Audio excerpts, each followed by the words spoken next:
Kehidupan manusia selalu mengalami pasang surut, naik turun, keberuntungan, dan kesulitan. Demikian pula perjalanan sebuah bangsa. Tidak ada yang abadi, selalu ada perubahan, ujian, dan tantangan. Bagi mereka yang menggunakan akal sehat, tantangan bukanlah alasan untuk menyerah, melainkan pelajaran berharga untuk semakin teguh menjaga nilai-nilai kehidupan.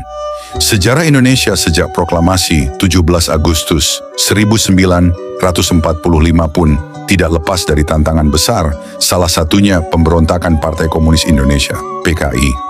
Gerakan ini berusaha merebut kekuasaan dari pemerintah yang sah, menyingkirkan Pancasila sebagai dasar negara, dan menggantinya dengan ideologi komunisme. Upaya itu terjadi dalam dua peristiwa besar.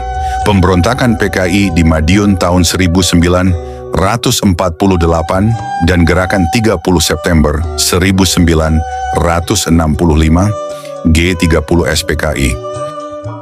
Partai Komunis Indonesia berakar dari Indische Sociaal-Democratische Vereniging, ISDV, sebuah organisasi berhaluan kiri yang didirikan oleh tokoh sosialis Belanda, Henk Sneevliet. ISDV aktif menyusup ke organisasi pribumi, termasuk Sarekat Islam, SI, hingga melahirkan tokoh-tokoh seperti Semaun dan Darsono, yang kemudian mendirikan PKI pada awal 1920-an. Dalam perkembangannya, PKI berusaha menguasai gerakan buruh, tani, dan kaum intelektual. Pada pemilu 1955, PKI berhasil meraih 16,4% suara dan menempati posisi keempat setelah PNI, Masyumi, dan NU. Keberhasilan ini menjadikan PKI sebagai salah satu partai terbesar di Indonesia. Bahkan disebut sebagai partai komunis terbesar ketiga di dunia setelah Uni Soviet dan Tiongkok. Pemberontakan pertama PKI meletus pada 18 September 1948 di Madiun, Jawa Tengah. Gerakan ini dipimpin oleh Musso yang baru kembali dari Uni Soviet. PKI berhasil menguasai sejumlah wilayah di Karesidenan Madiun, termasuk Magetan dan Ponorogo. Namun penguasaan itu dibarengi dengan aksi-aksi kekerasan. Para ulama, kiai, santri, dan tokoh masyarakat Islam menjadi sasaran penangkapan dan pembunuhan. Bahkan, pimpinan Masyumi dan PNI juga ikut ditangkap dan dibunuh. Simbol-simbol negara seperti bendera merah putih dirusak dan diganti dengan bendera merah bergambar palu arit. Potret Presiden Soekarno pun diganti dengan potret Musso. Menurut sejarawan Agus Sunyoto, ribuan umat Islam, termasuk ulama NU, menjadi korban dalam tragedi ini. Masyarakat yang tergabung dalam Masyumi dan kelompok Islam lainnya melakukan perlawanan untuk mempertahankan diri dari aksi keji PKI. Pemberontakan kedua PKI terjadi pada malam 30 September menuju 1 Oktober 1965. Gerakan yang dikenal sebagai G30 SPKI ini dipimpin oleh Letnan Kolonel Untung, perwira Resimen Cakrabirawa yang merupakan pasukan pengawal presiden. Target utama mereka adalah menyingkirkan para perwira tinggi Angkatan Darat. 7 perwira tinggi TNI gugur, 6 diantaranya diculik dan dibunuh, lalu dimasukkan ke dalam sumur tua di Lubang Buaya, Jakarta Timur. Para korban adalah Letjen Anumerta Ahmad Yani, Maijen R. Suprapto, Maijen MT Haryono, Maijen S. Parman, Brigjen DI Panjaitan, Brigjen Sutoyo Siswomiharjo, Letu Pierre Tendean, Ajudan Jenderal Nasution. Selain itu, gugur pula Brigadir Polisi Satsuit Tubun, pengawal Wakil Perdana Menteri II, serta Putri Jenderal Nasution, Ade Irma Suryani Nasution. Di Yogyakarta, PKI juga melakukan penculikan terhadap Kolonel Katamso, Komandan Korem 072, dan Letkol Sugiono, Kepala Staf Korem, yang kemudian dibunuh di Desa Kentungan. Gerakan ini bertujuan menghancurkan NKRI dan menggantinya dengan negara komunis, menyingkirkan TNI Angkatan Darat dan merebut pemerintahan, menggantikan Pancasila dengan ideologi komunisme, melaksanakan kudeta terhadap Presiden Soekarno dalam rangkaian gerakan komunisme internasional. Presiden Soekarno menyebut peristiwa ini dengan istilah Gestok, Gerakan 1 Oktober, sementara Presiden Soeharto menyebutnya dengan istilah Gestapu, Gerakan September 30. Kemudian pada Orde Baru, Presiden Soeharto mengubah sebutannya menjadi G30S PKI, Gerakan 30 September PKI.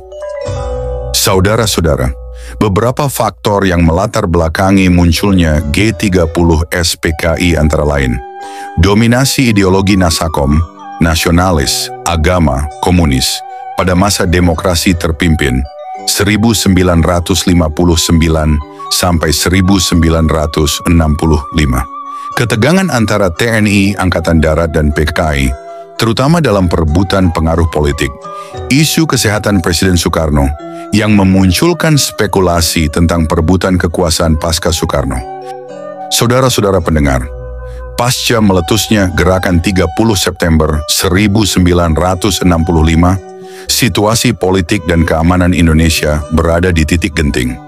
Jakarta sempat diliputi ketegangan setelah sejumlah jenderal diculik dan dibunuh, sementara pangkalan udara Halim Perdana Kusuma sempat dikuasai oleh kelompok pemberontak. Dalam suasana genting itu, muncul sejumlah tokoh yang memainkan peranan kunci untuk mengembalikan stabilitas negara. Mayor Jenderal Soeharto yang saat itu menjabat Panglima Kostrad menjadi figur paling menonjol. Dengan cepat ia mengambil alih komando TNI Angkatan Darat, memimpin operasi militer merebut kembali objek vital, termasuk RRI dan telekomunikasi, serta memimpin pasukan untuk mengepung Halim. Langkah tegas ini membuat Jakarta segera kembali terkendali dan mencegah situasi berubah menjadi perang saudara. Di sisi lain, Jenderal Abdul Haris Nasution, meski keluarganya menjadi korban langsung, putrinya, Ade Irma Suryani, gugur tertembak, tetap memainkan peranan penting. Sebagai tokoh senior militer, Nasution memberi arahan strategis dan menjaga kesinambungan kepemimpinan Angkatan Darat, sehingga langkah militer yang diambil memiliki legitimasi moral dan politik. Operasi-operasi penumpasan di lapangan dipimpin oleh perwira-perwira muda yang tegas. Brigadir Jenderal Sarwo Edi Wibowo dengan pasukan elit RPKAD merebut kembali Halim Perdana Kusuma, menertibkan objek strategis, dan kemudian digerakkan ke Jawa Tengah, Jawa Timur, hingga Bali untuk menumpas sisa kekuatan PKI. Sementara itu, Mayor Jenderal M. Panggabean dan Brigjen Kemal Idris memimpin pasukan di lapangan untuk mengamankan markas-markas penting dan menjaga kestabilan ibu kota. Di luar lingkaran inti operasi Jakarta, sejumlah panglima daerah juga berperan krusial. Mayor Jenderal Basuki Rahmat di Jawa Timur segera mengendalikan wilayah rawan simpatisan PKI, sementara Mayor Jenderal Amir Mahmud sebagai Panglima Kodam 5 Jaya mengamankan Jakarta dan sekitarnya. Jenderal M. Jusuf memastikan kawasan timur Indonesia tetap aman dan tidak terpengaruh oleh gejolak pusat. Ketiga perwira ini kelak menjadi saksi sejarah peristiwa Super Semar pada 11 Maret 1966. Mereka mendatangi Istana Bogor dan mendorong Presiden Soekarno menandatangani surat perintah yang memberikan wewenang kepada Soeharto untuk memulihkan keamanan. Kehadiran M. Jusuf dalam momen itu meneguhkan posisinya sebagai salah satu saksi kunci dalam peralihan kekuasaan. Setelah peristiwa G30S, karier M. Jusuf semakin menanjak. Ia dipercaya Soeharto menduduki berbagai jabatan strategis, hingga akhirnya menjadi Panglima ABRI 1978 sampai 1983. Dalam kapasitas itu, ia tidak hanya menjadi pengawal setia kebijakan Orde Baru, tetapi juga dikenal berupaya menjaga keseimbangan hubungan antara militer dan rakyat. Sementara itu, di tingkat sipil dan politik, Presiden Soekarno masih berusaha menjaga wibawa negara. Ia tampil di hadapan rakyat untuk menenangkan suasana dan mencegah Indonesia jatuh ke dalam perang horizontal, meski posisinya semakin terdesak oleh tekanan militer. Menteri Luar Negeri Adam Malik mengambil peran penting di arena internasional dengan menjelaskan kondisi Indonesia kepada dunia, agar negara ini tidak dicap sebagai sarang komunisme atau kehilangan legitimasi diplomatik. Tidak kalah penting adalah peran rakyat Indonesia sendiri. Gelombang besar demonstrasi anti-PKI muncul di berbagai daerah. Organisasi keagamaan seperti Nahdlatul Ulama melalui Banser, Muhammadiyah, serta kelompok pemuda Islam aktif menentang ideologi komunis. Mahasiswa yang tergabung dalam Kesatuan Aksi Mahasiswa Indonesia, KAMI, turun ke jalan dengan tuntutan keras agar PKI dibubarkan. Dukungan rakyat yang begitu luas ini memberi legitimasi kuat bagi tindakan militer dan mempercepat proses pemberantasan PKI. Dengan kombinasi antara langkah tegas militer, manuver politik sipil, serta mobilisasi rakyat, stabilitas Indonesia perlahan berhasil dipulihkan. Dari operasi militer di Jakarta hingga demonstrasi massa di daerah, dari diplomasi internasional hingga keputusan politik bersejarah, semua itu menjadi rangkaian peristiwa yang menandai lahirnya babak baru dalam perjalanan bangsa Indonesia pasca G30S. Stabilitas ini kemudian menjadi pijakan lahirnya Orde Baru. Soeharto naik menjadi presiden, sementara tokoh-tokoh lain menempati posisi penting di pemerintahan maupun militer. Di bawah kepemimpinan Soeharto, pemerintah berusaha membangun stabilitas nasional dengan menekankan pada 3 pilar. 1. Keamanan dan ketertiban melalui dominasi militer dalam politik. 2. Pertumbuhan ekonomi, membuka pintu bagi investasi asing dan pembangunan nasional. 3. Anti-komunisme, menempatkan komunisme sebagai musuh negara yang harus diberantas hingga ke akar-akarnya. Tragedi G30 SPKI tahun 1965 meninggalkan luka mendalam dalam perjalanan sejarah Indonesia. Peristiwa ini bukan sekadar konflik politik biasa, tetapi sebuah pengkhianatan besar terhadap bangsa, negara, dan dasar negara Indonesia, yaitu Pancasila. Ribuan nyawa melayang, baik dari kalangan militer, tokoh masyarakat, maupun rakyat sipil yang menjadi korban kekerasan dan teror. Namun di balik kepedihan itu, bangsa Indonesia justru mendapatkan pelajaran berharga. Keteguhan Pancasila sebagai dasar negara tidak bisa digoyahkan oleh ideologi apapun. Saudara-saudara, tanggal 1 Oktober kemudian ditetapkan sebagai Hari Kesaktian Pancasila. Peringatan ini bukan hanya untuk mengenang gugurnya para pahlawan revolusi, tetapi juga sebagai simbol kemenangan ideologi Pancasila atas ancaman komunisme internasional. Kesaktian di sini bukan dalam arti magis, melainkan dalam arti ketangguhan, daya tahan, dan relevansi Pancasila dalam menghadapi segala bentuk ancaman terhadap persatuan bangsa. Pancasila terbukti mampu menjaga Indonesia dari perpecahan, sekaligus menjadi pedoman hidup berbangsa yang berlandaskan nilai ketuhanan, kemanusiaan, persatuan, musyawarah, dan keadilan sosial. Dari peristiwa kelam tersebut, ada sejumlah nilai yang dapat dijadikan pedoman. 1. Keteguhan ideologi. Pancasila harus dijadikan landasan utama dalam kehidupan berbangsa dan bernegara. Setiap ancaman terhadap Pancasila harus ditolak bersama-sama. 2. Persatuan dan kesatuan. Bangsa Indonesia berhasil melalui masa sulit ini berkat persatuan antara rakyat, ulama, dan TNI. Kebersamaan itu menjadi benteng menghadapi perpecahan. 3. Kewaspadaan nasional. Ancaman tidak selalu datang dari luar negeri. Bahaya laten komunisme membuktikan bahwa ancaman dari dalam negeri bisa lebih berbahaya jika dibiarkan. 4. Penghargaan kepada pahlawan. Jasa para perwira tinggi TNI, tokoh masyarakat, dan rakyat yang menjadi korban tragedi harus selalu dikenang sebagai pengorbanan untuk keutuhan bangsa. Saudara-saudara, jangan terlena. Meskipun PKI telah dibubarkan dan dinyatakan sebagai organisasi terlarang, ancaman ideologi komunisme tetap ada. Bahaya laten ini tidak selalu muncul secara terang-terangan, tetapi bisa melalui penyusupan ideologi, propaganda, dan upaya memutarbalikkan sejarah. Karena itu, bangsa Indonesia harus tetap waspada. Melupakan sejarah berarti membuka peluang bagi pengulangan tragedi serupa.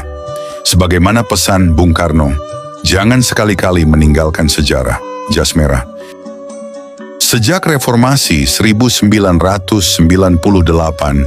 pendidikan sejarah di sekolah-sekolah Indonesia mengalami perubahan besar.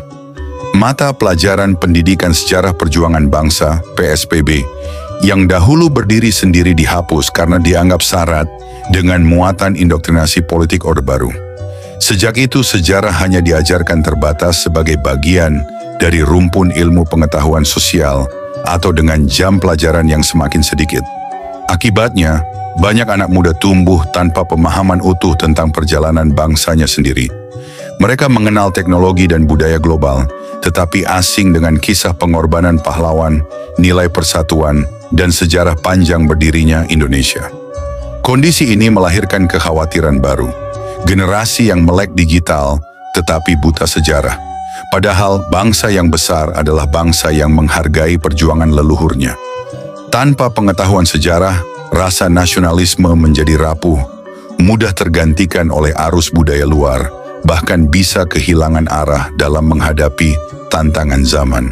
Oleh karena itu, sudah saatnya mata pelajaran PSBB diberlakukan kembali, bukan dalam bentuk lama yang kaku, tetapi dalam wajah baru yang sesuai kebutuhan generasi sekarang. PSBB modern harus mengajarkan sejarah perjuangan bangsa dengan cara yang kritis, kreatif, dan menyentuh kehidupan anak muda. Tidak sekadar hafalan peristiwa atau nama pahlawan, melainkan mengajak siswa memahami nilai perjuangan, mengaitkan sejarah dengan realitas hari ini, dan menumbuhkan semangat cinta tanah air. Bayangkan jika anak-anak belajar sejarah bukan hanya dari buku teks, tetapi melalui film dokumenter, kunjungan situs perjuangan, diskusi interaktif, hingga proyek digital yang menghidupkan kembali kisah-kisah kepahlawanan. Sejarah tidak lagi menjadi mata pelajaran membosankan, melainkan menjadi sumber inspirasi untuk berkarya dan membangun masa depan bangsa. Dengan menghidupkan kembali PSBB, kita bukan sekadar menambah jam pelajaran, melainkan menanamkan kembali akar kebangsaan pada generasi muda. Mereka akan tumbuh sebagai generasi yang percaya diri, bangga pada identitasnya, dan siap menghadapi dunia dengan bekal nilai perjuangan para pendahulu. Karena tanpa mengenal sejarah, generasi kita akan kehilangan pijakan. Tetapi dengan sejarah, mereka akan menemukan arah.